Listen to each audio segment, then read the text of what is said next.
Meu nome é Thaisa, esse é meu marido Alcides. Nós somos cuidadores da Tiana, uma Border Collie. Ela tem 1 ano e 2 meses e nós contactamos o Robert um dia de setembro, quando a Tiana fugiu da coleira e atravessou a W3.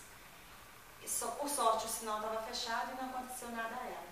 No dia seguinte eu chamei o Robert e pedi auxílio dele para nos orientar, para que ela atendesse mais os nossos comandos e nosso relacionamento com a cachorra fosse mais agradável. Tiana. Então o Robert nos auxiliou, nos orientou e ensinou vários exercícios para a gente aplicar com a Tiana. E hoje ela realmente é uma cachorra diferenciada, porque ela aprendeu várias coisas, a gente também aprendeu a mudar a nossa postura para que ela nos atendesse. E está tudo muito bem.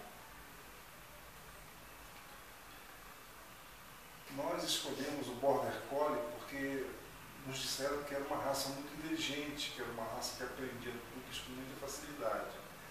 Mas a gente só conseguiu realmente perceber que o Border Collie é muito inteligente e aprende muitos truques depois que a gente contratou o serviço do Robert. Então foi o Robert que fez surgir a inteligência e o treinamento da Tiana, a Border Collie. Obrigado, Robert. Obrigada, Robert.